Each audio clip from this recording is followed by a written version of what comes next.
सादा प्रणाम। मैं हूं हिमांशु द्विवेदी और स्वागत है आपका हमारी खास पेशकश चर्चा में। चर्चा के तहत आज दिन है 14 अप्रैल, अर्थात संविधान निर्माता का दर्जा प्राप्त बाबा साहेब भीमराव अंबेडकर का आज जन्मदिन है, जयंती है। पूरा देश अपनी कृतज्ञता व्यक्त कर रहा है आज इस शख्सियत के संदर्भ में, जताने की कोशिश कर रहा है कि हम उनके बताए हुए मार्ग पर चलने के लिए किस तरह तत्पर हैं। जताने की कोशिश यह भी कर रहे हैं कि किस तरीके से उन्होंने इस देश के निर्माण में अपना योगदान दिया। तमाम राजनीतिक दलों में होड़ लगी हुई है कि कौन बाबा साहेब के विचारों के संदर्भ में अपने आप को ज़्यादा से ज़्यादा जुड़ा हुआ बताए। देश से लेकर प्रदेश तक आयोजनों की भरमार है। देश के सम्माननीय प्रधानमंत्री नरेंद्र मोदी जी ने आज प्रधानमंत्रियों से जुड़े हुए संग्रहालय का लोकार्पण अगर करना चाहा तो आज के दिन को ही चुना। अगर मध्य प्रदेश छत्तीसगढ़ के संदर्भ में बात करें तो मध्य प्रदेश के मुख्यमंत्री शिवराज सिंह चौहान ने न केवल महू में जाकर जो जन्मस्थली है भीमराव अंबेडकर जी की, वहां पर श्रद्धा सुमन अर्पित किए, बल्कि साथ ही कई प्रकार की घोषणाएं भी उन्होंने की। पूर्व मुख्यमंत्री कमलनाथ जी ने वहां पर बाबा साहेब की सबसे बड़ी मूर्ति लगाने का ऐलान कर दिया। छत्तीसगढ़ के संदर्भ में बात करें तो भूपेश बघेल जी के द्वारा भी तमाम प्रकार की घोषणाएं की गई। नई नई राष्ट्रीय विस्तार लेती हुई दिख रही आम आदमी पार्टी के मुखिया और दिल्ली के मुख्यमंत्री अरविंद केजरीवाल ने भी अपने एजुकेशन मॉडल के तहत जो तमाम स्कूल है उनका नाम अंबेडकर जी को समर्पित कर दिया। तो कुल मिलाकर सारे राजनीतिक दल ये जताने की कोशिश में हैं कि हम भीमराव अंबेडकर जी के अनुयायी हैं, उनके रास्ते पर चलने के लिए प्रतिबद्ध हैं। पर कौन भीमराव अंबेडकर जी? भीमराव अंबेडकर जी वह शख्सियत थे जिन्होंने आज़ादी के बाद जब पहले आम चुनाव में हिस्सा लिया तो जनता ने उन्हें लोकसभा में नहीं जाने दिया। वह अपना पहला चुनाव ही हार गए, उस जगह से हार गए जो उनकी कर्मस्थली था। इसके बाद उन्होंने भंडारा से उपचुनाव भी लड़ा, तब भी जनता का समर्थन उन्हें नहीं मिला। लेकिन उस घटना के तकरीबन 70 साल बीतने के बाद क्या कुछ ऐसी वजह है कि जो शख्स अपने जीते जी खारिज हुआ मतदाताओं के द्वारा, आज उसके बूते तमाम राजनीतिक दल अपनी राजनीतिक इच्छाओं की प्राप्ति की उम्मीद बांध बैठे। इसी को हम समझने की कोशिश करेंगे। इसीलिए हमारा आज का विषय है बाबा साहेब, स्मरण या अनुसरण जरूरी। बाबा साहेब के संदर्भ में केवल स्मरण मात्र से काम चल जाएगा या उनके अनुसरण करने पर भी कोई ध्यान दिया जाएगा? बाबा साहेब को हम जानते किस रूप में है या व्यक्त किस रूप में करते हैं? केवल इस रूप में कि वो दलितों के बसिया थे, दलितों के संदर्भ में उन्होंने बहुत काम किया, लेकिन ये सही नहीं है। बाबा साहेब ने वंचित वर्ग के लिए काम किया। वंचित कौन था? दलित ही वंचित नहीं थे, महिलाएं भी वंचित थी, श्रमिक भी वंचित थे। जब वह वायसराय की काउंसिल में शामिल हुए तो इस देश में जो पहले श्रमिक सुधार हुए उन सुधारों के संदर्भ में भी अगर श्रेय किसी को दिया जा सकता है तो वो भीमराव अंबेडकर जी को ही दिया जा सकता है। अगर श्रमिकों के संदर्भ में कोई व्यवस्था नीति की कितने घंटे काम करना चाहिए और वो 8 घंटे की समयावधि में अगर आए तो उसका कारण भीमराव अंबेडकर जी के द्वारा थे। महिलाओं को प्रसूति अवकाश अगर मिला तो उसके संदर्भ में भी कोशिश भीमराव अंबेडकर की थी।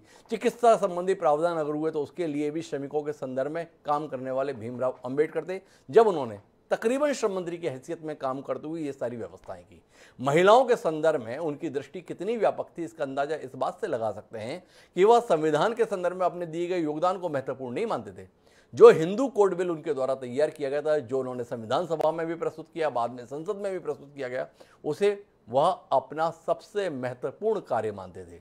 उन्होंने चाहा था कि पितृसत्तात्मक समाज में महिलाओं की जो दीनहीन स्थिति है उससे उन्हें उबारा जाए और महिलाओं को समानता का अवसर मिले। तो कुल मिला के लैंगिक असमानता के संदर्भ में, जातीय असमानता के संदर्भ में जो उनके योगदान थे, क्या देश उस पर चलने के लिए तत्पर है? इस पर हम बात करेंगे। कई खास मेहमान इस महत्वपूर्ण विषय पर बात करने के लिए हमारे साथ मौजूद हैं, उनसे आपका परिचय कराएं और आज इस पावन मौके पर उनके किए गए कार्यों को और उनके विचारों पर कुछ स्पष्ट मीमांसा करने की कोशिश करें। उससे पहले समय है आज के विचार सूत्र का। हमारा आज का विचार सूत्र अंबेडकर जी का ही दिया हुआ है। उन्होंने कहा था कि हम शुरू से लेकर अंत तक भारतीय हैं और मैं चाहता हूं कि भारत का प्रत्येक मनुष्य भारतीय बने, अंत तक भारतीय रहे और भारतीय के अलावा कुछ ना बने। भीमराव अंबेडकर जी के द्वारा ये जो विचार दिया गया था, क्या देश इस विचार पर चलने के लिए तैयार है? इस देश में जिन लोगों की हुकूमत है, क्या वो इस विचार पर चलने के लिए तैयार है? इस देश में जब तक राजनीतिक दल हर चुनाव में जातीय आधार पर उम्मीदवारों के चयन को जीत का अचूक नुस्खा मानते हैं, तब उस देश में इस प्रकार के विचार के साथ आगे बढ़ने की कोई संभावना जिंदा बसती है? इस पे हमें विचार करना चाहिए और इसी विचार के साथ में आगे बढ़ते हैं। और हमारे साथ जुड़ रहे हैं चिंतामणि मालवीय जी, जो प्रदेश उपाध्यक्ष हैं, दलित नेता हैं, पूर्व सांसद हैं, भारतीय जनता पार्टी की प्रखर आवाज है। हमारे साथ डॉक्टर अजय उपाध्याय जी हैं, जो प्रवक्ता हैं ऑल इंडिया कांग्रेस कमेटी के। गंगाराम अंबेडकर जी हैं, अंबेडकरवादी विचारक हैं, उनके विचारों के संदर्भ में अपने आप को समर्पित किए हुए हैं। अश्विनी कुमार दुबे जी हैं, हमारे साथ वरिष्ठ अधिवक्ता हैं, सुप्रीम कोर्ट के। कानूनी पहलुओं पर क्या कुछ अमल हुआ, इस पर हम उनसे समझने की कोशिश करेंगे। और इन सब के बीच में बेहद विचारवान बादल सरोज जी हमारे साथ में हैं। विचारवान राजनीतिज्ञ हैं, यूँ तो उनकी पहचान कम्युनिस्ट पार्टी के नेता के तौर पर है, लेकिन उससे भी बड़ी पहचान एक विचारक के तौर पर है। आप सभी का स्वागत है। चर्चा की शुरुआत के लिए मेरे पास दो नाम है, या तो मैं बादल जी से शुरू करूं या चिंतामणि जी से करूं। देश के सबसे बड़े राजनीतिक दल के प्रतिनिधि हैं चिंतामणि जी। जिम्मेदारी बनती है कि मैं चिंतामणि जी से शुरू करूं। और चिंतामणि जी, आपसे समझना चाहता हूं, आपके हर विचार को जिस शख्स के द्वारा खारिज किया गया, और सबसे बड़ा खारिज तो हिंदू राष्ट्र के तौर पर खारिज किया अम्बेडकर जी ने, हिंदू के संदर्भ में अपने आप को होने को गलती माना जिन्होंने, उनको आप प्रातः स्मरणीय मान रहे हैं। ये थोड़ा सा विरोधाभास है। आपसे समझना चाहता हूं कि जिस सनातन संस्कृति को आप इस देश की आधारभूमि मानते हैं, जिसके आधार पर ही इस देश के भविष्य का गौरव पुनर्स्थापित होने के लिए आप प्रयत्नशील हैं, उसको सिरे से खारिज करते थे अम्बेडकर। और फिर भी आप मानते हैं कि अम्बेडकर जी का कार्य, उनके विचार हमें अमल में लाने चाहिए। विरोधाभास है। आपसे समझना चाहूंगा, इस विरोधाभास को कैसे दूर करते हैं आप? देखिए, कहीं विरोधाभास नहीं है। ये जी मसौदा जो उन्होंने आलोचना की, वो जी, वास्तव में जो परंपरागत व्यवस्था चल रही थी। मेरी आवाज ठीक आ रही है? बिल्कुल, बहुत बढ़िया तरीके से। हाँ, देखिए, जो परंपरागत व्यवस्था थी, छुआछूत था, जातिवाद था, सामाजिक विभाजन था, उसकी उन्होंने आलोचना की। उन्होंने कभी हिंदू धर्म की आलोचना नहीं की, हिंदू धर्म की अच्छाइयों की आलोचना नहीं की। और उन्होंने एक बार कहा कि मैं एकदम विद्रोही नहीं हो पाया, तो इसका कारण ये कि मैं परम धार्मिक हूँ, जी और वो कबीरपंथी थे। दूसरा ये कि आज भारतीय जनता पार्टी उन सारे सिद्धांतों को आत्मसात किए हुए जो बाबा साहब अम्बेडकर के थे। जी बाबा साहब अम्बेडकर चाहते थे सबका साथ हो, जो दलित है, वंचित है। आज देखिए कि भारतीय जनता पार्टी की सारी नीतियां, आज अगर सबके घर में गैस जा रही है तो वो बाबा साहब के सपनों का पूरा होना है। आज अगर सबको चिकित्सा मिल रही है तो बाबा साहब के सपनों को पूरा किया जा रहा है। आज अगर सबको जो सबके लिए किया जा रहा है, तो भारतीय जनता पार्टी ने ही उनके विचारों को आत्मसात किया। और में गहराई जाकर 370 का विरोध बाबा साहब ने किया था। बाबा साहब ने स्वयं कभी 370 नहीं रखा। उनसे कहा गया था कि आप रखिए, उन्होंने कहा कि नहीं, मैं ये नहीं रखूंगा, जबकि वो संसदीय मंत्री थे, नहीं रखा उन्होंने। दक्षिण के नेता से नेहरू जी ने रखवाया, लेकिन आज धारा 370 हटाने का काम किसी ने किया है तो वो भारतीय जनता पार्टी ने किया है। हिंदी को लेकर के जो आग्रह बाबा साहब अम्बेडकर का था, उस आग्रह को यदि कोई पूरा कर रहा है हिंदी भाषा को लेकर के, तो वो भारतीय जनता पार्टी कर रही है। सामाजिक समरसता का विचार जो जो बाबा साहब का था, वो भारतीय जनता पार्टी कर रही है। और ये बाबा साहब को जो भारत रत्न देने का काम किया, वो भी तब था जब भारतीय जनता पार्टी की भागीदारी की सरकार थी। कांग्रेस ने इतने समय नहीं किया। जो 5 प्रमुख चिन्ह बाबा साहब अम्बेडकर के थे, बाबा साहब अम्बेडकर जहां पैदा हुए, वो महू, वो कालीपलटन का वो क्षेत्र, उस क्षेत्र को तीर्थ स्थल बनाने का काम यदि किसी ने किया है तो पहले पटवा जी ने किया, और अब शिवराज सिंह चौहान ने किया। उसको विकसित किया बाबा साहब अम्बेडकर। जिस जहां पढ़े लंदन में, वो भवन खरीदने का काम और उसको स्मारक बनाने का काम किसी ने किया तो भारतीय जनता पार्टी ने किया। बाबा साहब अम्बेडकर जब बड़ौदा नरेश ने उनको बुलाया था, मिलिट्री सचिव बनाया था, और उनको पारसी धर्मशाला से निकाल दिया गया था अछूत कहकर के, किसी ने उनको मकान नहीं दिया था, तब उन्होंने संकल्प लिया था। और तब उन्होंने कहा था कि मैं हिंदू पैदा हुआ हूं लेकिन हिंदू मरूंगा नहीं, क्योंकि उस समय उनको कई आंदोलन ऐसे हुए जब कालाराम मंदिर आंदोलन में उनका सर तोड़ दिया गया, महार जल तालाब आंदोलन में उन्हें अपमानित किया गया, उनको मार जो डंडे तक की लग गई। उस समय उन्होंने कहा था कि मैं हिंदू पैदा हुआ हूं, हिंदू मरूंगा नहीं। लेकिन उनका सारा आग्रह हिंदुओं की एकता को लेकर के था। उनकी सारी किताबें देखें तो वो हिंदुओं की एकता को लेकर के थी। वो कालाराम मंदिर का वो पूजन इसलिए करना चाहते थे कि हम हिंदू हैं। वो जो उन्होंने मार जल तालाब आंदोलन किया, उसमें उन्होंने घोषणा की कि ये मेरे हिंदू अधिकारों का प्रश्न है कि मैं भी इस तालाब का वो आज मैं कह सकता हूं, उन्होंने अपने कई अछूत लोगों को, अपने मित्र जो जोशी थे, उनसे शिक्षा दी ब्राह्मणत्व की और उनको पंडित बनाने का काम किया। बाबा साहब का जीवन भर प्रयास हिंदू एकता का रहा है। ये बात और है कि उस समय सामाजिक जड़ता इतनी ज्यादा थी कि बाबा साहब को एकदम दलितों का नेता बना दिया गया। उन्होंने कभी नहीं कहा, उन्होंने जब मिलिंद कॉलेज की स्थापना की तो उस समय ब्राह्मण टीचर रखे। एक ब्राह्मण टीचर ने उनसे कहा कि बाबा साहब आप दलितों के नेता, तो उन्होंने कहा कि यदि मैं दलितों का नेता होता तो आप यहाँ शिक्षक नहीं होते मिलिंद कॉलेज में। तो वो सबके नेता थे। वो वंचितों की, दलितों की और जो जिनको आवश्यकता है, जिनको डाउन ट्रोडन कह सकते हैं, उनकी वो वॉइस बने, लेकिन वो सबके चिंतामणि नेता साहब, थे। मैं बीच में और रोकता बाबा हूं आपको। जिन्होंने राम को खारिज किया उनको हम कैसे स्वीकार कर सकते हैं, देश कैसे स्वीकार कर सकता है, ये आपकी कांग्रेस के संदर्भ में दलील रहती है। जिन बाबा साहेब के संदर्भ में आपने इतनी प्रशस्ति पढ़ी, उन बाबा साहेब ने अपनी जिंदगी के उत्तरार्ध में 22 प्रतिज्ञाएं की। उन 22 प्रतिज्ञाओं में क्या था? उन्होंने कहा, पहली प्रतिज्ञा थी, मैं ब्रह्मा विष्णु और महेश में कोई विश्वास नहीं करूंगा और ना ही उनकी पूजा करूंगा। मैं राम और कृष्ण जो भगवान के अवतार माने जाते हैं, मैं कोई आस्था नहीं रखूंगा और ना ही मैं उनकी पूरी पूजा करूंगा। राम को खारिज करने का स्पष्ट ऐलान बाबा साहेब अम्बेडकर ने किया। आप वर्तमान दौर में जो आपका मुख्य प्रतिद्वंदी दल है, उसको एक राम सेतु के संदर्भ में हलफनामे के आधार पर कटघरे में खड़ा करते हैं कि इन्होंने राम को खारिज कर दिया। और जिन बाबा साहेब ने प्रतिज्ञा के तौर पर राम और कृष्ण को खारिज किया, उनको आप आराध्य मानने के लिए तैयार हैं।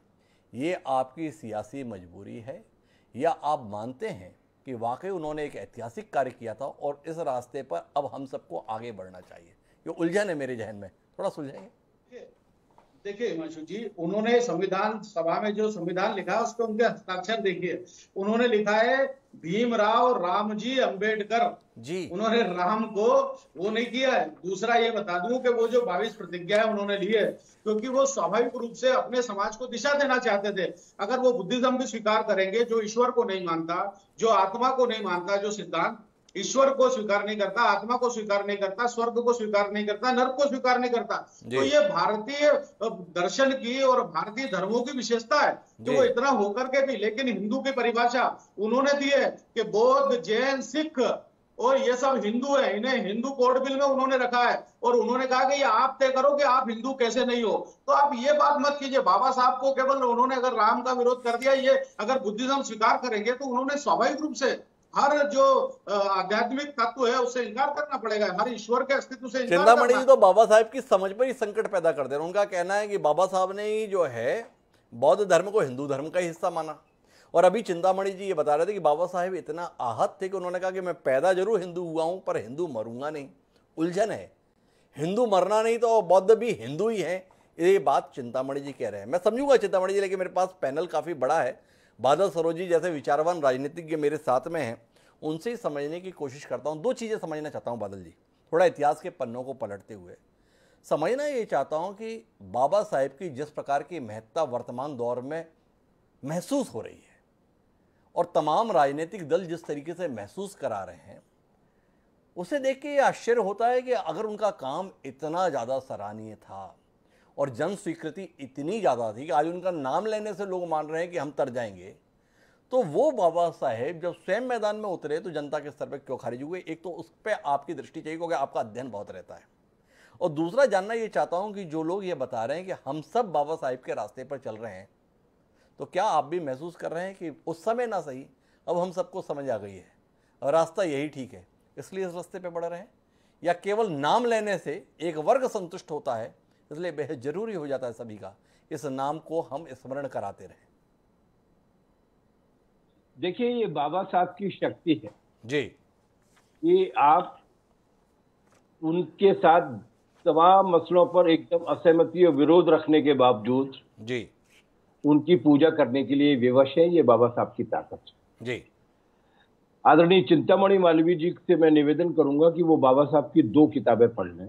जी एक किताब का नाम है रिडल्स ऑफ हिंदुइज्म।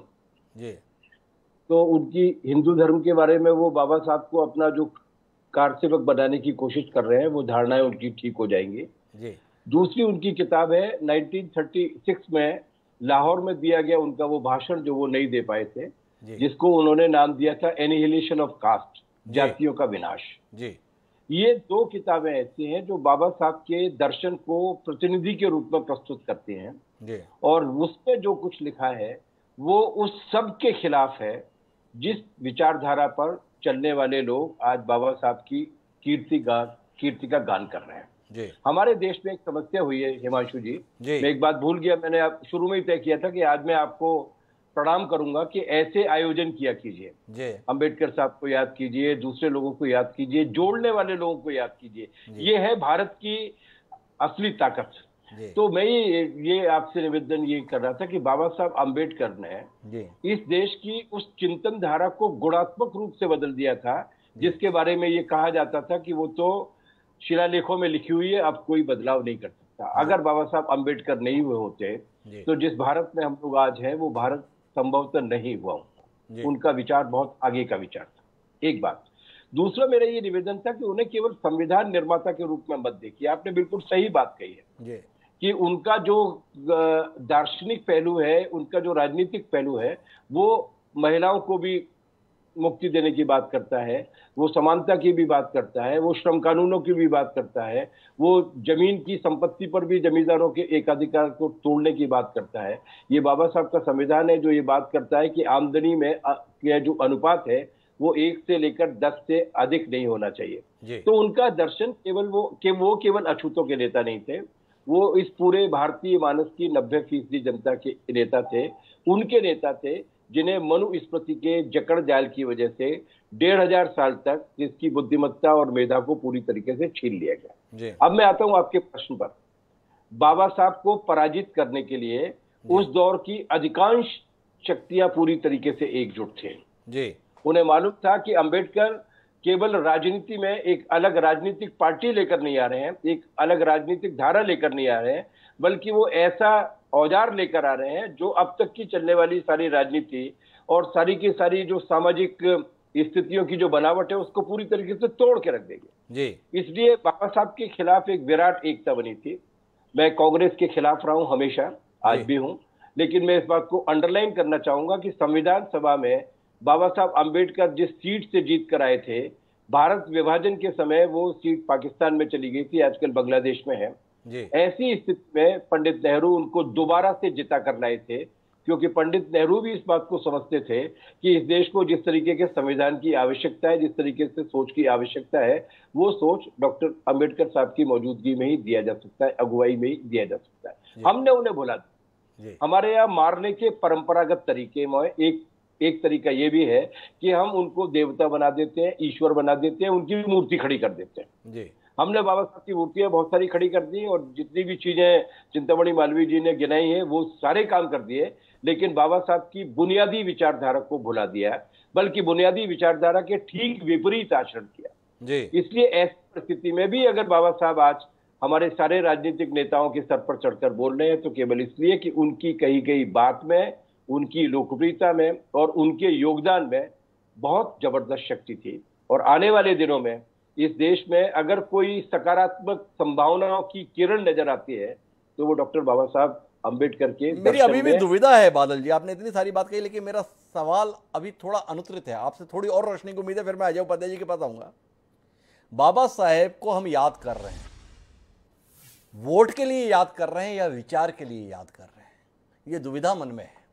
क्या आपको लगता है कि देश उन विचारों को ग्राह्य करने के लिए, उन विचारों पे आगे बढ़ने के लिए तैयार हो गया है, जो विचार इस देश के संदर्भ में डॉक्टर भीमराव अंबेडकर के थे, या वक्त के साथ में एक ध्रुवीकरण ऐसा हो गया है मतदाताओं को, जिनके मतों को प्राप्त करने के लिए ये जताना जरूरी है राजनीतिक दलों को और राजनीतिज्ञों को कि नहीं, बाबा साहेब के साथ हम भी हैं और इसलिए आप हम पर भरोसा कीजिए। ये दुविधा है, इस पर आपकी दृष्टि मिले। ये जितने भी राजनीतिक नेता बाबा साहब को याद कर रहे हैं वो वोट के लिए याद कर रहे हैं वो बाबा साहब के विचार के लिए या बाबा साहब ने जो रास्ता सुझाया था उसके लिए याद नहीं कर रहे हैं। ये दुर्भाग्यपूर्ण स्थिति है और वास्तविकता है। लेकिन जनता के जितने भी तबके बाबा साहब को याद कर रहे हैं वो एक उम्मीद के रूप में याद कर रहे हैं कि उन्होंने जो सोचा था कि काश वो हो सके। और इसी में मैं एक निवेदन करना चाहूंगा, अंबेडकरवादियों में बहुत सारे अच्छे लोग हैं, बहुत सारे अच्छे लोग हैं, बहुत समर्पण के साथ काम करते हैं, लेकिन बाबा साहब को जिन्होंने ईवीएम की वोटिंग मशीन का बटन बनाने की कोशिश की, बाबा साहब को जिन्होंने अपना पोलिंग एजेंट बनाने की कोशिश की, बाबा साहब का जिन्होंने राजनीतिक दोहन किया बहुजन समाज पार्टी जैसी राजनीतिक पार्टी ने, उन्होंने ही बाबा साहब के साथ सबसे ज्यादा विश्वासघात किया है, क्योंकि जो शत्रु विचारधारा के लोग विश्वासघात कर रहे थे उनको तो करना ही था जी। लेकिन इन्होंने मित्र बनके उनके साथ जो विश्वासघात किया है उससे भी बाबा साहब के दर्शन को काफी ठेस पहुंची है। तो बादल जी को इस बात की खिन्नता है, विचार का माहौल अभी भी नहीं बना, वोट के लिए जरूरी महसूस हो गए इसलिए उस दिशा में काम कर रहे हैं। लेकिन मेरे पास में अजय उपाध्याय जी से पूछने के लिए कुछ दूसरे सवाल हैं। जैसा मेरा एक सवाल बादल जी से था कि जो अपने जिंदा रहते इतने स्वीकार्य नहीं महसूस हुए वो अब स्वीकार हो रहे हैं, पर जो वक्त गुजरता गया अजय जी उसमें यह भी जाहिर हुआ कि कांग्रेस ने बड़ा गलत किया, कांग्रेस ने अंबेडकर जी के साथ ठीक नहीं किया। डॉक्टर अंबेडकर को जितना भी परेशान किया कांग्रेस ने किया। ये वाकई जानने में हतप्रभ करने वाली बात है कि जिस शख्स को संविधान सभा की प्रारूप समिति का अध्यक्ष बनाया गया, जिसके संदर्भ में तथ्यात्मक रूप से स्पष्ट है कि कांग्रेस ने जैसा चाहा वैसा किया, क्योंकि कोई और राजनीतिक शक्ति थी ही नहीं। अगर कांग्रेस का इतना विरोध अंबेडकर जी के संदर्भ में था तो अंबेडकर जी को ये जिम्मेदारी कैसे मिली? ये जाहिर किया गया कि नेहरू और अंबेडकर के बीच में जबरदस्त द्वंद्व था, दोनों एक दूसरे को पसंद नहीं करते थे, ऐसा वातावरण बना हुआ है। एक तथ्य माननीय बादल सरोज जी ने कार्यक्रम में बताया कि वो तो निर्वाचित भी नहीं रह गए थे क्योंकि सीट चली गई थी पाकिस्तान के विभाजन के साथ, पर नेहरू जी उन्हें वापस संविधान सभा में लेकर आए। पर उससे भी महत्वपूर्ण तथ्य है कि जिस हिंदू कोड बिल के संदर्भ में बात कही जाती है, उस हिंदू कोड बिल की सबसे ज़्यादा पैरोकारी अगर संविधान सभा में या संसद में किसी ने की थी, उसका नाम भी पंडित जवाहरलाल नेहरू था। पर गुजरते वक्त के साथ ऐसा क्या किया आपने जिसके चलते जनमानस में इस प्रकार का वातावरण बना कि अंबेडकर के साथ में अगर किसी ने गलत किया तो वो कांग्रेस ने किया? कुछ कहेंगे? दो बातें आपने बड़ा अच्छा प्रश्न किया है और आज सब आपको वाकई बधाई दूंगा, धन्यवाद दूंगा, शुभकामनाएं दूंगा कि देश में वैचारिक क्रांति के अग्रदूत, एक तरह से कहें हम, महान मानवतावादी भीम साहब को, अम्बेडकर साहब को हम लोग यदि माने तो आज उनके जन्म जयंती पर इतने व्यापक दृष्टिकोण के साथ और बिना विवादों के आप एक अच्छा डिबेट करा रहे हैं। होना चाहिए। आज मीडिया के साथियों का यही ड्यूटी बनता है, दायित्व बनता है कि धारणाएं और अवधारणाओं के बीच जो देश चल रहा है, भ्रम और सच्चाई के बीच जो देश चल रहा है, वो विचारों की क्रांति और विचारों के पारस्परिक बातचीत से ये बातें खुल के आएगी कि सच्चाई क्या है। और सच्चाई यही है कि स्वतंत्रता आंदोलन के दौरान यदि गांधी जी और बाबा साहब अम्बेडकर के विचारों के बीच यदि कोई बात पर मतभेद था तो सबसे बड़ा जो सच्चाई साथ में ये भी है कि दोनों दलित समाज और पिछड़े समाज, वंचित समाज, महिलाओं के अधिकारों की कहीं न कहीं पैरवीकार थे और दोनों के वैचारिक भिन्नता के बाद भी एक दूसरे के प्रति व्यक्तिगत व्यवहार की जो सम्मान की भाव थे वो निरंतर रहे हैं। हमने गांधी जी से बात शुरू की है।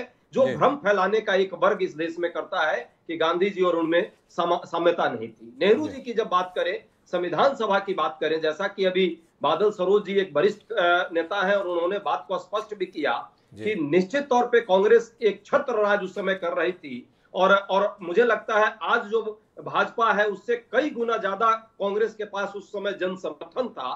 चाहती तो वो बाबा साहब अम्बेडकर चूंकि हारे थे और जिस तरह की परिस्थिति है उसमें उनको शायद ये जिम्मेवारी नहीं दी जाती, लेकिन कांग्रेस का कहीं ना कहीं ये सोच और एक दृष्टिकोण जो स्वतंत्रता आंदोलन से होकर के आया था, नेहरू की विराटता और उनकी हृदय विशालता थी कि वो जानते थे कि बाबा साहब के जो विचार है उन विचारों को यदि देश के हित में लेना है तो उनको संविधान सभा में सिर्फ लाना नहीं है, जहां से वो जीत नहीं पाए वहां उनको लेकर के आना सिर्फ मकसद नहीं है। मकसद है उनको संविधान सभा ड्राफ्टिंग कमेटी का चेयरमैन बनाकर उनके विचारों को आत्मसात करते हुए भारत की जो गीता है, बाइबिल है, इस देश का जो कुरान है, वो है भारत की आत्मा संविधान। उस संविधान में उनके विचारों को कहीं ना कहीं अंतर्निहित किया जाए और वो जो प्रोग्रेसिव सोच थी वो सोच आज पूरे देश को कहीं ना कहीं एक नई दिशा देने का काम 70-75 सालों में जरूर किया।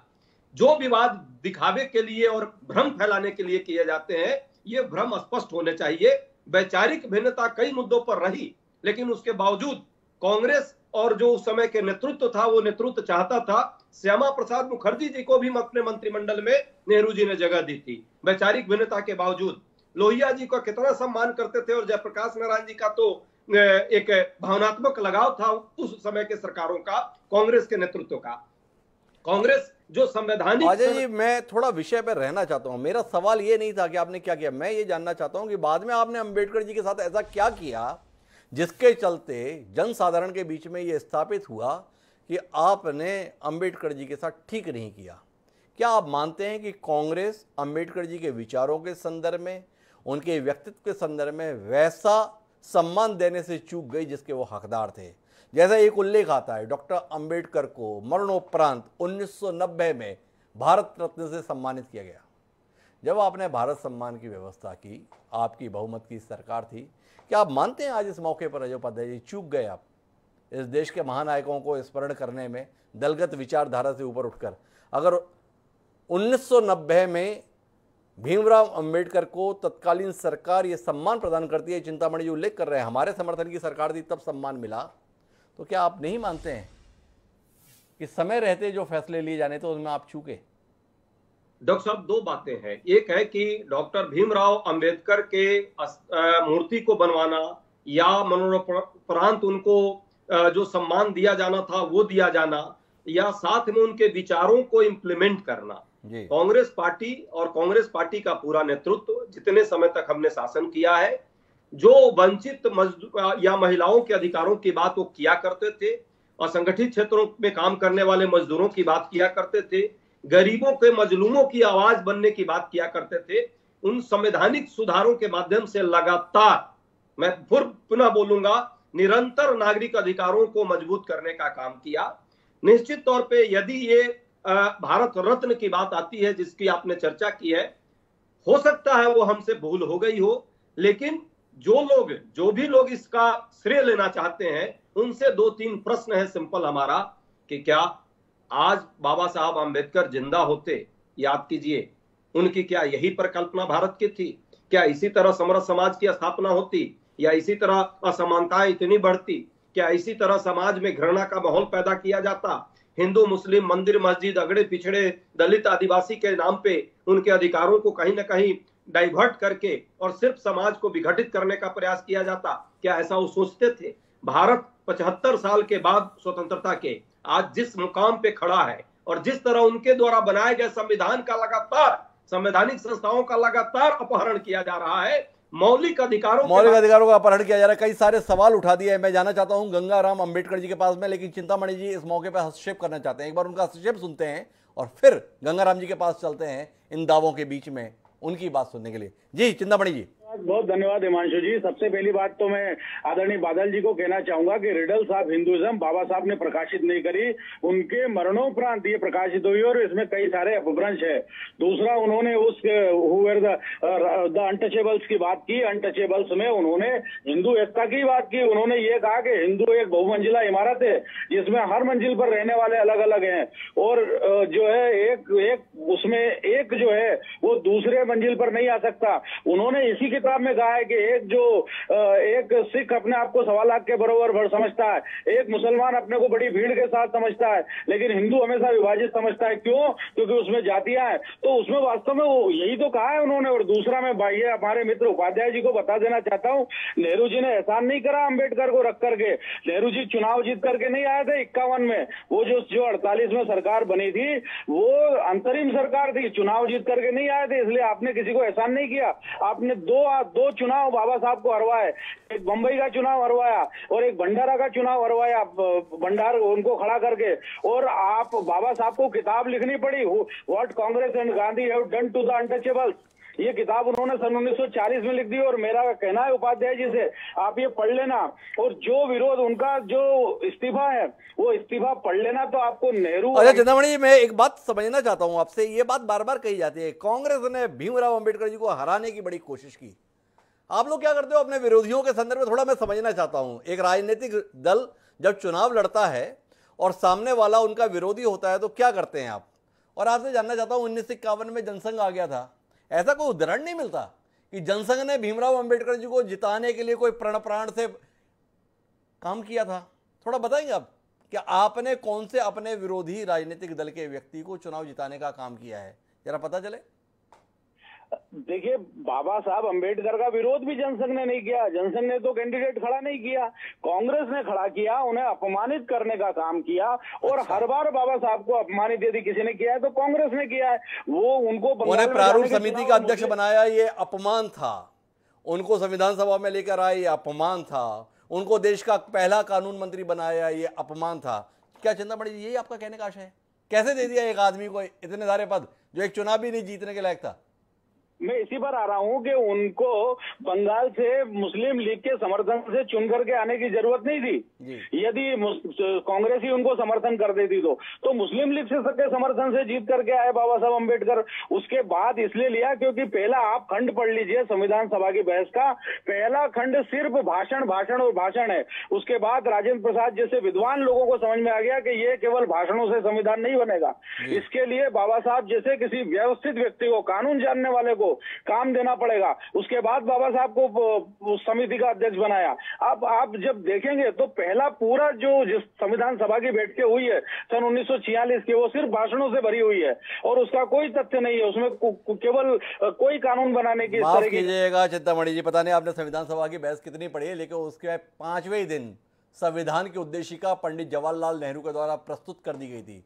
उस पर बाकायदा विचार विमर्श हुआ। संविधान सभा का कार्य क्या था? हर विषय के पहलुओं पर विचार किया जाना। और 2 महीने की प्रक्रिया के बाद में जनवरी 1947 में उस उद्देशिका के संदर्भ में सहमति बनी। तो एक प्रक्रिया के तहत ही पूरा काम हुआ। लेकिन मेरा आपसे सवाल करने का मन है, लेकिन मेरे पास समय सीमित है, इसलिए मैं गंगाराम अंबेडकर जी के पास आना चाहता हूँ। अंबेडकर जी का अनुयायी हैं। तमाम राजनीतिक दल हमारे साथ में जुड़कर ये बता रहे हैं कि बाबा साहेब के रास्ते पर हम सब चल रहे हैं, उनके बताए हुए मार्ग पर चले हैं। कितने ऊंचे उनके ख्यालात थे, कितना उनका कमाल का दर्शन था। पर सबने अगर इतना ही उनके रास्ते पर चलने का उपक्रम किया तो अभी भी इस देश में ऐसी घटनाएं क्यों सामने आती हैं कि दलित समुदाय का व्यक्ति अगर घोड़ी पर बैठ लिया तो उस पूरे समाज की शामत आ जाती है गांव में।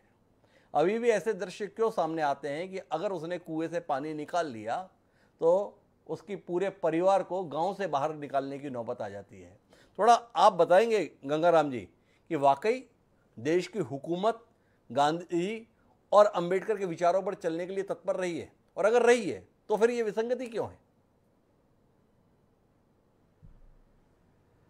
धन्यवाद हिमांशु जी। जी, आपने इतना बेहतरीन विषय पर डिबेट बैठाए, मैं आपका बहुत बहुत आभार प्रकट करता हूं। जी, जहां तक बाबा साहब डॉक्टर अंबेडकर के बारे में हमारे कांग्रेस के प्रवक्ता डॉक्टर अजय उपाध्याय जी ने काफ़ी कुछ व्याख्यान कर रहे थे जी, तो शायद उनको 24 सितंबर 1932 को जो एरवदा जेल में गांधी जी और बाबा साहब अम्बेडकर के बीच एक पूना पैक्ट हुआ था जी, वो कम्युनल अवार्ड को लेकर के हुआ था जी, जिसमें बाबा साहब अम्बेडकर के सामने तमाम परिस्थितियां कांग्रेस ने पैदा की, जी, जिसमें कम्युनल अवार्ड पर 2 वोट के अधिकार को लेकर उनको समझौता करना पड़ा और अपने को नतमस्तक करना पड़ा।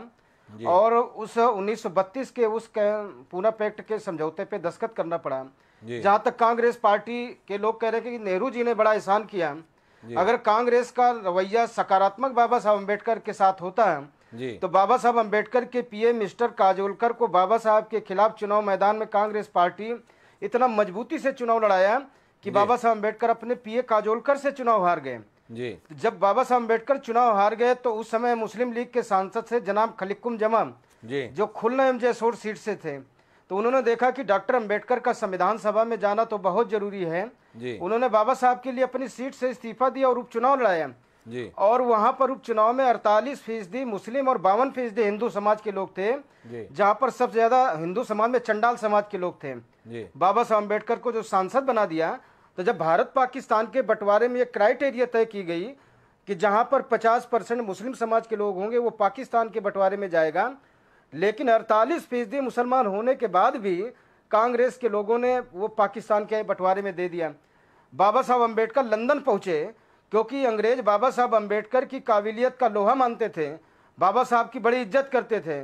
उन्होंने देश के तमाम नेताओं को फ़ोन मिलाया कि भाई अगर आप जल्दी आज़ादी चाहते हो तो डॉक्टर अंबेडकर को सांसद बनाकर कि इनको संविधान सभा में भेजने का काम करो। तब तत्कालिक कांग्रेस पार्टी ने अपने एक मेंबर ऑफ पार्लियामेंट का इस्तीफा दिला करके बाबा साहब अम्बेडकर को सांसद बनाया और संविधान सभा में जाने का काम किया। लेकिन 1951 के नेहरू के मंत्रिमंडल में जब बाबा साहब अम्बेडकर कानून मंत्री बने तो वही जो हिंदू कोड बिल, जो हिंदू कोड बिल का भी जिक्र हो रहा था, जिसमें बाबा साहब अम्बेडकर महिलाओं को भी पुरुषों के बराबर अधिकार चाहते थे, हिंदू कोड बिल पर नेहरू सरकार नहीं मानी, जिसको लेकर के बाबा साहब अम्बेडकर दुखी होकर के नेहरू मंत्रिमंडल से इस्तीफा दे दिया। तो मेरा कहना है कि बाबा साहब अम्बेडकर के कदम कदम पर रोड़े डालने का काम कांग्रेस पार्टी ने उनके जीते जी किया। और दूसरी तरफ जहां तक भारत एवं पाकिस्तान के बंटवारे में, पाकिस्तान एक दिन पहले भारत से आजाद हुआ, 14 अगस्त 1947 को आजाद हुआ, लेकिन पाकिस्तान में कई बार सैनिक विद्रोह, पाकिस्तान एक धर्म का राष्ट्र है, कई बार सैनिक विद्रोह, कई बार संकट के बादल पाकिस्तान में आए हैं। भारत तमाम जातियों का देश, तमाम भाषाओं का देश, तमाम परंपराओं का देश, तमाम नदियों का देश, फिर भी भारत अगर एकता एवं अखंडता की डोर में बंधा है तो इसके पीछे बाबा साहब अम्बेडकर का आलीशान संविधान है। संविधान हमको एक बनाए रखना चाहता है, इसलिए बाबा साहब अम्बेडकर को कोलंबिया विश्वविद्यालय ने सिंबल ऑफ नॉलेज की उपाधि दी। आज पूरी दुनिया में हमारे देश के कोई नेता जाते हैं तो बाबा साहब अम्बेडकर और बुद्ध की तस्वीर लेकर जाते हैं कि हम उस देश के रहने वाले हैं जहाँ पर डॉक्टर अम्बेडकर पैदा हुए, बुद्ध पैदा हुए। तो बाबा साहब अम्बेडकर और बुद्ध की जो उपमा है वो क्रांति सूर्य के बराबर है।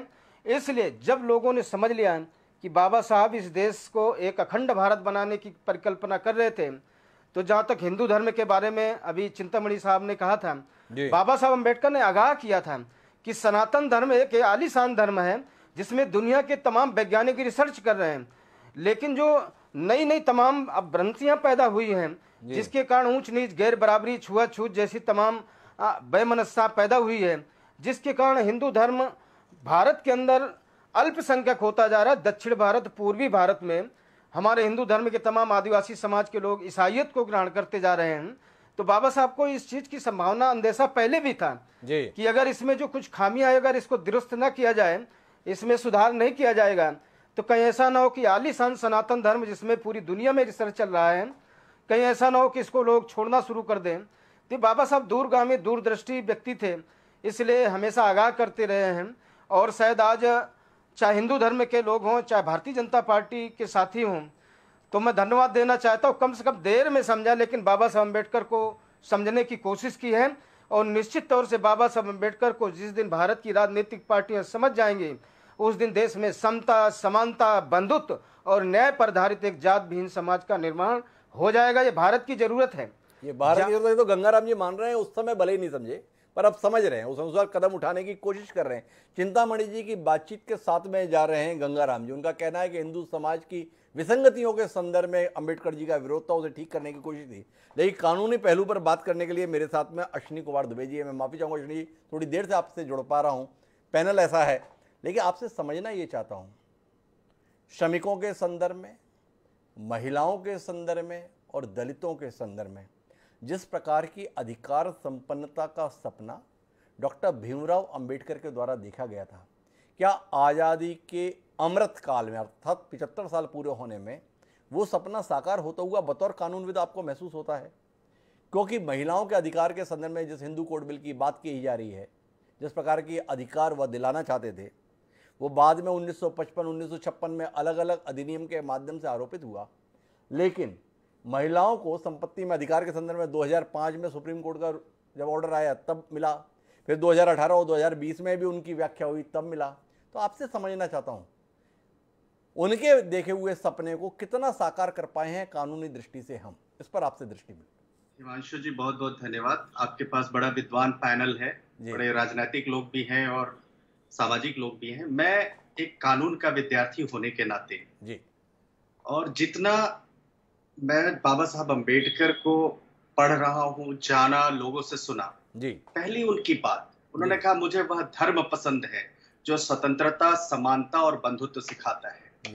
दूसरा, अगर हम डायरेक्टिव पॉलिसी की बात करें, अनुच्छेद 44 के नीति निर्देशक तत्वों की बात करें, यूनिफॉर्म सिविल कोड की बात करें, तो मैं बाबा साहब अम्बेडकर को उस रूप में याद करूंगा।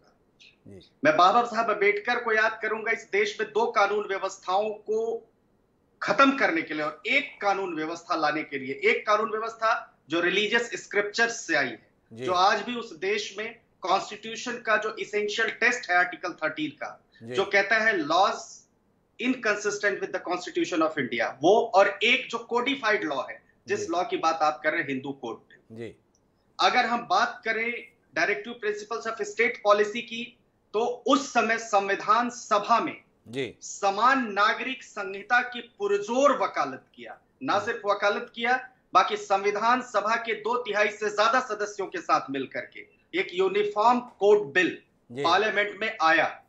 परंतु उस समय के फंडामेंटलिस्ट की वजह से, उस समय के रिलीजियस पॉलिटिक्स को प्रोपोगेट करने वाले लोगों की वजह से, या उस समय उन फंडामेंटलिस्ट के सामने झुक जाने वाले लोगों की वजह से इस देश में यूनिफॉर्म सिविल कोड नहीं पारित हो सका। आपने हिमांशु जी बात की 2005 के एक एक्ट की, जिसके मुताबिक हिंदू सक्सेशन एक्ट बिल आया, जिसके मुताबिक महिलाओं का अधिकार में। परंतु आज भी अगर हम कॉन्स्टिट्यूशन के बेसिक प्रियम्बल की बात करें, कॉन्स्टिट्यूशन के बेसिक ऑब्जेक्ट की बात करें, तो इस देश में कई धर्म, कई वर्ग, कई वर्ण की महिलाएं रहती हैं। तो जो 2005 का एक्ट है वह पूर्ण नहीं है, संपूर्ण नहीं है। अगर वह पूर्ण और संपूर्ण नहीं है तो बाबा साहब के अंबेडकर के विचारों के अनुरूप कैसा होगा। दूसरा, पाकिस्तान और द पार्टीशन ऑफ इंडिया जो किताब है बाबा साहब अंबेडकर की, उन्होंने पाकिस्तान के निर्माण और हिंदू और मुसलमानों के लेकर जो तुष्टीकरण की राजनीति उस समय थी, उसको लेकर जो उन्होंने कहा 1946 में, उन्होंने कहा कि पाकिस्तान जो भी हिंदू जा रहे हैं, उन्होंने ये बात ये समझ लें कि वो बहुत दिनों तक हिंदू नहीं रह पाएंगे, उन्हें जबरन मुस्लिम भी बना दिया जाएगा। और इसीलिए आप याद करिए, पाकिस्तान के जो पहले लॉ मिनिस्टर थे मंडल साहब, वो इमीडिएटली पाकिस्तान लियाकत अली खान के मंत्रिमंडल में जाने के बाद भी वो यहां आ गए। उनकी किताब की बात हम नहीं कर। दूसरा, बाबा साहब अंबेडकर ने जो सपना देखा, उन्होंने जातिवाद से मुक्त, आर्थिक दृष्टि से सुदृढ़ भारत का सपना देखा। उनका सपना था कि दलित धनवान बने, वो हमेशा नौकरी मांगने वाले नहीं बने और बल्कि नौकरी देने वाले बने। तो यानी अगर हम बात करें तो एक यूनिफॉर्म सिविल कोड, जो हिंदू कोड बिल की बात किया, जिसमें कि हिंदुओं को, बौद्धों को, सिखों को, जैनों को और तमाम लोगों को, एक्सेप्ट जो रिलीजियस एक्ट 1937 का है, जिसको मुस्लिम पर्सनल एप्लीकेशन एक्ट, उसमें जो लोग कवर्ड होते हैं, उसके अलावा बाकी लोगों को इनहेरिटेंस के मामले में, डाइवोर्स के मामले में, प्रॉपर्टी के मामले में, एडॉप्शन के मामले में, सक्सेशन के मामले में फाइनेस्ट लॉ इस देश में मौजूद है। परंतु आज भी बाबा साहब अंबेडकर के अगर मूलभूत आधारों की बात करें, संविधान की बात करें, तो बाकी right to equality before law जो आर्टिकल 14 है, उसका पालन नहीं हुआ। दूसरा, बाबा साहब अंबेडकर का मानना था कि वर्गहीन समाज गढ़ने से पहले समाज को जाति विहीन करना होगा। आज महिलाओं को अधिकार दिलाने के लिए हमारे पास जो भी संवैधानिक सुरक्षा कवच, कानूनी प्रावधान और संस्थागत उपाय मौजूद है, वो पर्याप्त नहीं। इस पर हर रोज नित नया नूतन करने की जरूरत है। अभी पूना पैक्ट की बात हो रही थी, हमारे अंबेडकरवादी मित्र ने बड़ी अच्छी बात कही पूना पैक्ट की। पूना पैक्ट अगर पारित हो जाता, या पूना पैक्ट पर, तो आज इस देश में हिंदू समाज या बहुसंख्यक समाज एक और वर्ग में बटा होता, एक और धर्म में बटा होता, जो शायद दलित धर्म होता। तो हमेशा से उन्होंने क्या कोशिश की, जो इस देश का फैब्रिक है, वो फैब्रिक हमेशा से मौजूद रहे। आरक्षण के लिए जो उन्होंने कहा, जो लोग नहीं समझते इस बात को, बाबा साहब अंबेडकर ने हमेशा कहा कि आप पढ़िए, लिखिए, आगे आइए, समाज में योगदान दीजिए, नौकरी देने वाले बनिए। और अगर हम उस बात की धारणा को पूरा करें तो 10 वर्षों का जो आरक्षण है आज 75 वर्षों तक नहीं चलता। और सिर्फ पॉलिटिक्स को लेकर के कहीं पता चलता है कोई मोर्चा बन जाता है, कोई सेना बन जाती है, कोई बहुजन समाज पार्टी बन जाती है, कोई और सिर्फ बाबा साहब को एक पॉलिटिकल टूल की तरह इस्तेमाल करें। जबकि बाबा साहब अंबेडकर इस देश के संविधान निर्माता, और इस देश में ही नहीं, वो सिर्फ विद्वता के मामले में, वो संविधान में एक सामाजिक मूलभूत संरचना समाज में स्थापित करने के मामले में, जातिवाद से मुक्त, आर्थिक दृष्टि से सुदृढ़ भारत का सपना देखने के मामले में, और साथ ही साथ जो कॉन्स्टिट्यूशन में फंडामेंटल राइट्स है, जिसकी बात आज हम करते हैं कि हमारा freedom of speech and expression है, शायद हम भूल जाते हैं कि वो freedom of speech and expression article 19 हमें बाबा साहब अंबेडकर ने ही दिया। हम यह भूल जाते हैं कि इक्वालिटी बिफोर लॉ बाबा साहब अंबेडकर ने दिया। Prohibition of discrimination on the ground of religion, sex, caste, वो बाबा साहब अंबेडकर ने दिया। एबॉलिशन ऑफ अनटचेबिलिटी बाबा साहब अंबेडकर ने दिया। एबॉलिशन ऑफ टाइटल्स वो बाबा साहब अंबेडकर ने दिया। तो सही मायने मैं दुबे साहब एक बीच में हस्तक्षेप करना चाहता हूं, आपसे सवाल करना चाहता हूं और पूरे सम्मान के साथ करना चाहता हूं कि जब हम ये जिक्र करते हैं, नीति निर्देशक तत्व भी उन्होंने दिए, मौलिक अधिकार भी उन्होंने दिए, ये सारी व्यवस्थाएं भी उन्होंने दी, तो हम संविधान सभा के उन बाकी सदस्यों का अनादर नहीं कर देते हैं। जिन्होंने इस संविधान सभा के माध्यम से संविधान बनाने में अपना योगदान दिया था? या आप भी उस रौ में बह रहे हैं जो आज के नेताओं का शगल हो गया, सब कुछ बाबा साहब ने दिया? तो डॉक्टर राजेंद्र प्रसाद जो संविधान सभा के अध्यक्ष थे, उनका कोई योगदान था कि नहीं? इसके अलावा 300 से ज़्यादा सदस्य जो संविधान सभा में अलग अलग क्षेत्रों से चुनकर आए थे, हर विषय पर अपना राय, अपना मशवरा दे रहे थे, उनका कुछ योगदान था कि नहीं? क्या आप नहीं मानते हैं कि वाकई हम लोग जब किसी के प्रति भावनाएं व्यक्त करते हैं, अतिरेक में चले जाते हैं, व्यवहारिकता से पीछे हट जाते हैं? कुछ कहना चाहेंगे आप इस पर विनम्रता पूर्वक? चाहूंगा कि संविधान सभा के 246 सदस्यों का योगदान था और उसमें 2/3 से जो ज्यादा सदस्य थे वो बाबा साहब अंबेडकर के साथ थे या बाबा साहब अंबेडकर उनके साथ थे जी। जो समाज में रिफॉर्म्स लाने की बात थी वो सभी लोग बाबा साहब, जो मौलाना अबुल कलाम आजाद भी थे उसी संविधान सभा में जी। उसी संविधान सभा में श्रद्धेय पंडित राजेंद्र प्रसाद जी भी थे जी। उसी संविधान सभा में बहुत सारे लोग थे। उसी संविधान सभा की सर्वसम्मति से चूंकि अध्यक्ष थे, होता क्या है कि लीडर, सेनापति का हमेशा नाम लिया जाता है। निश्चित तौर पर जो कॉन्स्टिट्यूएंट असेंबली थी, कॉन्स्टिट्यूएंट असेंबली उस समय सर्वोपरि थी और कॉन्स्टिट्यूएंट असेंबली के बहुत सारे मेंबर्स के बड़े सारे योगदान रहे और बाबा साहब अंबेडकर उसके चेयरपर्सन थे। लेकिन जिस तरह की व्यवस्थाएं उसके बाद उस देश में बनी, तो बाबा साहब अंबेडकर चूंकि उस समाज से आते थे जहां से उठ करके उन्होंने समाज को एक दिशा दिखाई, इसलिए उनको एग्जाम्पल के तौर पर सेट किया जाता है, इसलिए उनको एग्जाम्पल के तौर पर प्रस्तुत किया जाता है। हालांकि दुबे साहब जो बोल रहे हैं, संविधान सभा के अध्यक्ष बाबा साहब अंबेडकर नहीं थे। संविधान सभा के अध्यक्ष तो डॉक्टर राजेंद्र प्रसाद थे, इसलिए सेनापति तो डॉक्टर राजेंद्र प्रसाद थे। प्रारूप समिति उसका जो एक खंड था, उसके अध्यक्ष, उसके प्रमुख डॉक्टर भीमराव अंबेडकर थे। लेकिन मैं बादल सरोज जी थोड़ा सा इस बात को और विस्तार देने की कोशिश करता हूं आपके माध्यम से, और जानना ये चाहता हूं कि जिस वंचित वर्ग के लिए उनका कार्य था, क्या कुछ ऐसा हुआ कि वो वंचित वर्ग समझ नहीं पाया कि भीमराव अंबेडकर ने हमारे लिए किया क्या? कहीं देखता नहीं हो कि श्रमिक वर्ग डॉक्टर अंबेडकर को उस सम्मान के निगाह से देखे जो बतौर उन्होंने as a labour member viceroy की कमेटी के अंतर्गत अपना योगदान दिया।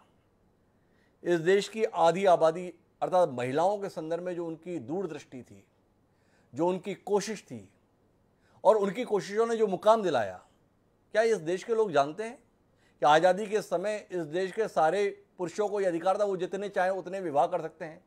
अगर बहुविवाह को किसी के प्रयासों के चलते अवैध घोषित किया गया तो उसका श्रेय दिया जा सकता है तो डॉक्टर अंबेडकर को ही दिया जा सकता है।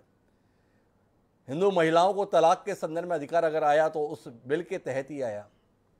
कहाँ चूक गए हम लोग जो उनके योगदान को सही रूप में जो समाज को याद करना था वो नहीं याद किया? याद किया तो केवल कितना, क्या आरक्षण जो चल रहा है ना सब, वो डॉक्टर अंबेडकर की देन है। याद क्या कर रहे हैं? ये जितने भी छुआछूत वाले मामले हैं, इनके नेता डॉक्टर अंबेडकर हैं। वाकई हमने न्याय किया उस शख्सियत के साथ? बिल्कुल सही बात कही है आपने। इसमें दो सवाल और जोड़ना चाहता हूं मैं जी।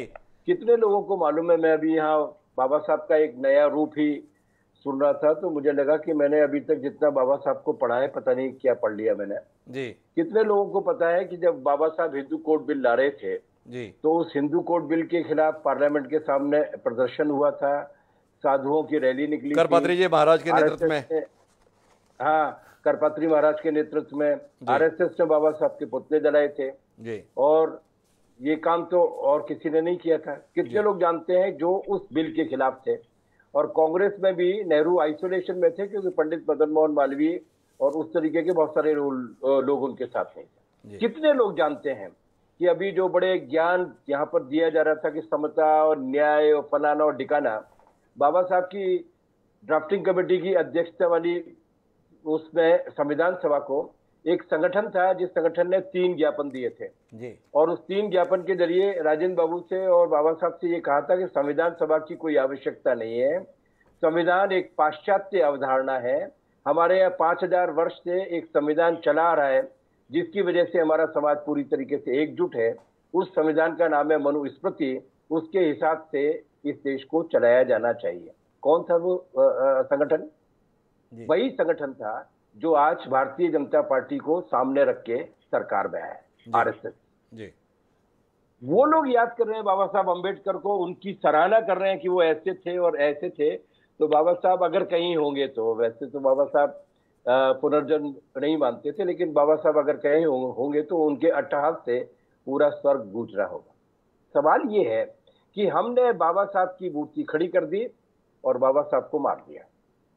हमने बाबा साहब के उस हर मूल्य के खिलाफ संघर्ष किया, कोशिश की, साजिश की, जिसके जरिए बाबा साहब का सपना पूरा ना हो। और वही ताकतें कभी कांग्रेस के नाम पर सरकार में रही, बहुमत में। इस देश में कुछ खास लोग हैं जो कभी कांग्रेस में भी रहते हैं, कभी बीजेपी में भी होते हैं। उनकी मंशा केवल यही रहती है कि उनका जो वर्चस्व चला आ रहा है वो वर्चस्व नहीं हटना चाहिए। आरक्षण बाबा साहब ने नहीं दिया था। आरक्षण आजादी के 30-35 वर्षों से पहले से लागू था। कोल्हापुर में भी लागू था, दक्षिण में भी लागू था, तमिलनाडु में भी था। बाबा साहब ने उसको एक व्यवस्था का रूप दिया था, लेकिन उन्होंने कभी भी आरक्षण को अंतिम समाधान नहीं माना, रामबाण नहीं माना। उन्होंने कहा कि असली समाधान होगा। उन्होंने 3 चेतावनियां दी थी 26 नवंबर 1949 को।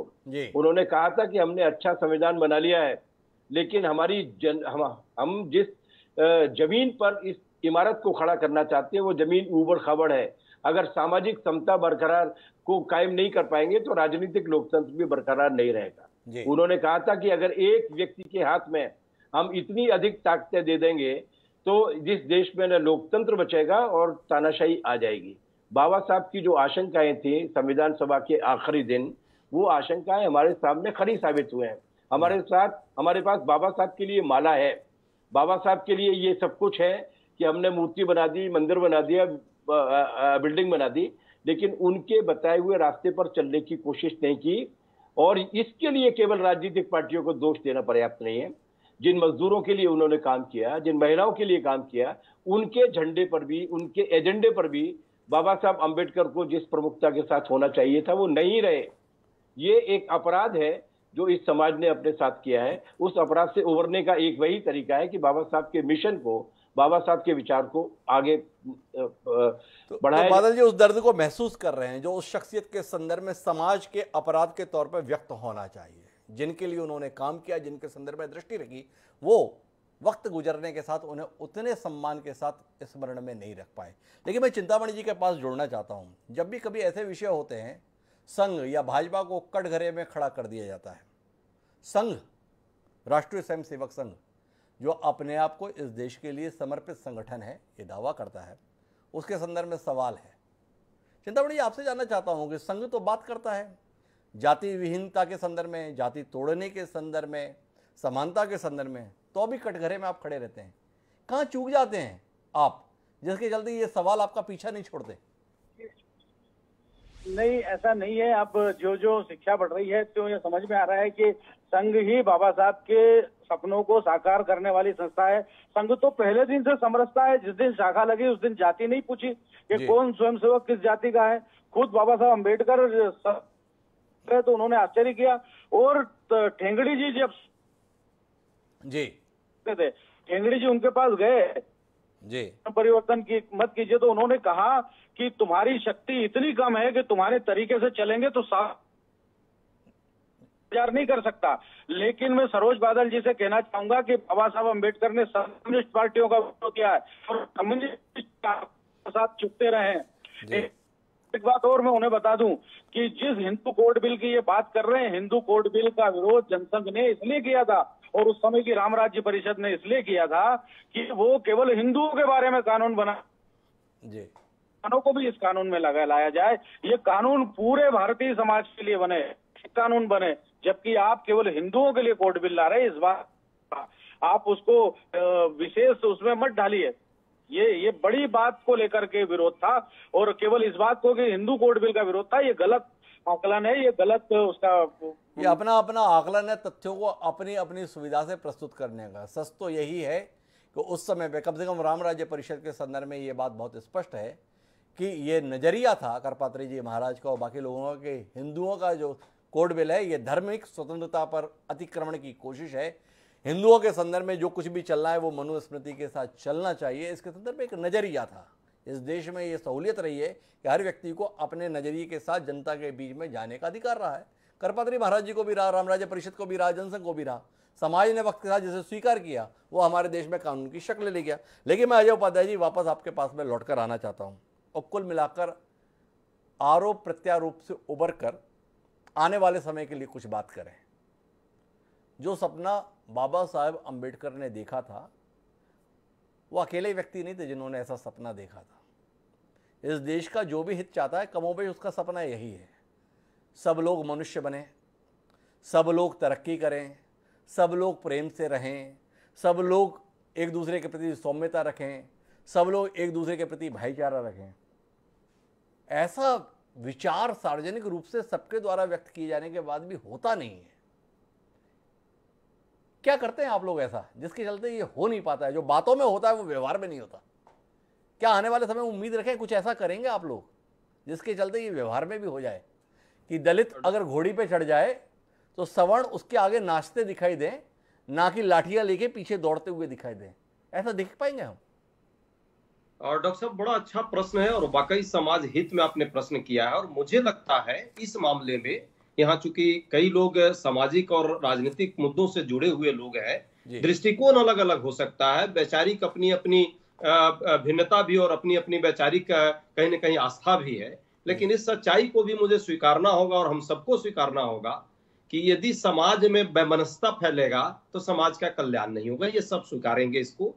और समाज में समरसता होगी तो समाज भी बदलेगा, मजबूत होगा, और इसके कारण राष्ट्र भी मजबूत होगा, जो अंबेडकर साहब चाहते थे। धीरे धीरे निश्चित तौर पे समाज में विघटनकारी शक्तियां तब भी रही जब देश स्वतंत्रता आंदोलन की लड़ाई लड़ रहा था, स्वतंत्रता के बाद भी रही और आज भी वो चल रही है। लेकिन हमें यह समझना होगा, और ये पार्टियों से ऊपर, कांग्रेस पार्टी, भाजपा, सपा, बसपा, सीपीआई, जितनी भी पार्टियां हैं, हमारे मित्र अधिवक्ता सुप्रीम कोर्ट के दुबे जी या अम्बेडकरवादी विचारक जो है हमारे गंगाराम जी, ये हम सबका अस्तित्व कब रहेगा? जब समाज मजबूत होगा, राष्ट्र मजबूत होगा, समरसता रहेगी, कहीं ना कहीं सौहार्द का माहौल रहेगा, तभी जो है खूबसूरती बढ़ेगी। और ये तब होगा जब हम लोग अपने छोटी छोटी पहचान को छोड़कर राष्ट्र की पहचान में समर्पित अपने आप को हों। राष्ट्र की पहचान में अपने आप को समर्पित करेंगे।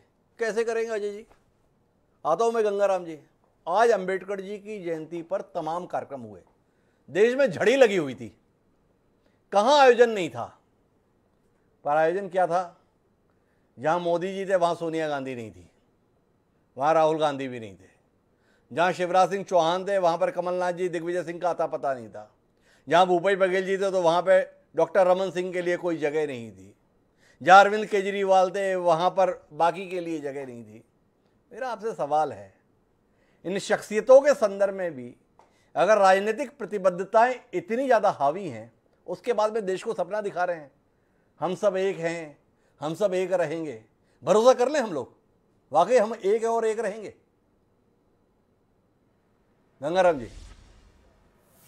देखिए हिमांशु जी बाबा साहब अम्बेडकर की जयंती केवल इंडिया के अंदर ही नहीं, दुनिया के तमाम देशों में लोगों ने मनाया है जी। भारत के अंदर तमाम राजनीतिक दलों ने अपने अपने अंदाज में बाबा साहब अम्बेडकर की जयंती मनाया है। लेकिन मैं आपके चैनल के माध्यम से एक बात कहना चाहता हूं कि जैसे जैसे शिक्षा का स्तर बढ़ रहा है तो संकुचित सोच का अंत हो रहा है। जैसे इस पीढ़ी पे हमने देखा, हमने बचपन को भी देखा, इधर भी देख रहे हैं, जैसे शहरीकरण हो रहा है, शिक्षा का स्तर बढ़ रहा है, उसमें तमाम संकुचित विचारधारा का अंत हो रहा है। एक विस्तृत विचारधारा भारत के अंदर जन्म ले रही है। यही हमने देखा था कि बेटी तो छोड़ दिए, रोटी का भी संबंध आपस में तमाम जातियों के अंदर नहीं होता था, लेकिन शिक्षा का स्तर बढ़ने के बाद में रोटी का संबंध कायम हुआ है और आने वाली पीढ़ियों में बेटियों का भी संबंध कायम होगा। बाबा साहब अम्बेडकर का जो सपना था, निश्चित तौर से भारत एक अखंड और एक विस्तृत सोच का भारत बनेगा, क्योंकि बाबा साहब अम्बेडकर ने कहा था कि वी दी पीपुल, हम भारत के लोग सबसे पहले भारतीय हैं, भारतीय के सिवा कुछ भी नहीं है। तो ऐसी परिकल्पना जो वास्तव में उच्च सोच रखने वाला चाहे जिस दल का व्यक्ति हो, वो बाबा साहब अम्बेडकर की इस बात को मानेगा और भारत को इस बात को मानेगा। गंगाराम जी आशावादी रुख व्यक्त कर रहे हैं, पर मेरे सवाल के संदर्भ में गए नहीं। शायद दुबे साहब जा पाए, दुबे साहब इस पर कोई दृष्टि दे पाए? क्या इस बात की उन्हें कोई खिन्नता है कि ऐसी शख्सियतों के संदर्भ में भी हम एक साथ होकर समाज को संदेश नहीं दे सकते? संदेश देना चाहते हैं, देखिए हम चल रहे हैं इनके रास्ते पर बाकी नहीं चल रहे हैं, ये भी देखिए। इस होड़ को किस नजरिए से देखते हैं दुबे साहब? मैं डॉक्टर हिमांशु द्विवेदी साहब, मैं बस इतनी सी बात कहूंगा। बड़े बड़े दार्शनिक बैठे हुए, बादल सरोज जी बैठे हुए हैं, जी। आज देश को जरूरत है एक यूनिफाइड लॉ की। जी। आज देश को जरूरत है एक यूनिफॉर्म कोड बिल की। जी। आज देश को जरूरत है हर इस वर्ग की महिलाओं को एक जैसे लॉ की। आज देश को पॉलीगेमी से निजात की जरूरत है। जी। आज इस देश में ट्रिपल तलाक जैसी कुरीतियां जैसी खत्म हुई से पॉलीगेमी भी खत्म होनी चाहिए। और एक बात आखिरी 30 सेकंड में मैं कहना चाहूंगा बादल सरोज जी को संबोधित करके कि वामपंथी विचारधारा ने हमेशा से संविधान सभा के प्रारूप का संविधान बनाते समय विरोध किया था। यह बात किसी को भी भूलनी नहीं चाहिए। Over to. तो कुल मिलाकर वामपंथी पर पहुंच गए हम, लेकिन मूल प्रश्न जिस पर हमें उत्तर की अपेक्षा थी वो आया नहीं। सवाल इस बात का है कि जिन्होंने आज़ादी के संदर्भ में योगदान दिया, जिन्होंने देश की आज़ादी के बाद इस देश के पुनर्निर्माण में योगदान दिया, क्या उनको आज़ादी के 75वें साल बाद भी हम राजनीतिक चश्मे से देखने के लिए ही बाध्य रहेंगे? क्या वोट की खातिर ही अपनी सुविधा के अनुसार याद करेंगे, या हम इस उदारता का परिचय देंगे कि हम भारत के लोग, वसुधैव कुटुंबकम की बात करने वाले लोग, पूरा विश्व एक परिवार है ये बात करने वाले लोग, अपने इन पुण्य आत्माओं के संदर्भ में दलगत क्षुद्रता से ऊपर उठकर एक साथ रहकर कृतज्ञता ज्ञापित करेंगे। अंबेडकर जहाँ पर भी होंगे इस बात को लेकर दुखी तो होंगे, जिस देश के लिए मैंने इतना कुछ किया उस देश के लोग एक छत के नीचे एक स्वर के साथ ये मानने के लिए तैयार नहीं कि हाँ आपने हमारे लिए कुछ किया। उसके लिए भी उन्हें अलग अलग दीवारें चाहिए, अलग अलग खांचे चाहिए और उसके साथ अभिव्यक्ति चाहिए। जिन्होंने इस देश को एकजुट रखने के लिए अपने प्राण लगा दिए, क्या उनके संदर्भ में हम इतना भी कृतज्ञता ज्ञापित नहीं करते? इस पर हम सबको विचार करना चाहिए। बहरहाल आप सभी मेहमानों का बहुत बहुत धन्यवाद इस प्रासंगिक चर्चा का हिस्सा बनने के लिए। समय है अब आज के शेर का। हमारा आज का शेर शख्सियत को समर्पित कुछ यूँ है कि जमी बुलंदी की होती नहीं, कि जमी बुलंदी की होती नहीं, हमलावर कभी यहाँ पर शख्स नहीं शख्सियत ठहरती है। तो मुझे लगता है कि शख्सियत के संदर्भ में जो आग्रह हमारा है, बाबा साहब अम्बेडकर महज एक शख्स नहीं, एक विचार थे, एक शख्सियत थी, और उस शख्सियत को हमें न केवल याद रखना है बल्कि उनके विचार पर चलने की कोशिश भी करना है। उस विचार में था एक समृद्ध समाज, एकजुट समाज, जाति विहीन, वर्ग विहीन समाज की स्थापना। क्या उस कार्य में हम आप अपने आचरण से कोई योगदान दे पा रहे हैं? इस पर हम विचार करें, और अगर उत्तर नकारात्मक हो तो उसे सकारात्मक में बदलने की कोशिश करें। इतना ही आग्रह आज के इस पावन मौके पर। अब मुझे दीजिए याद, कल फिर मिलेंगे नए विषय के साथ। तब तक के लिए सदा प्रणाम।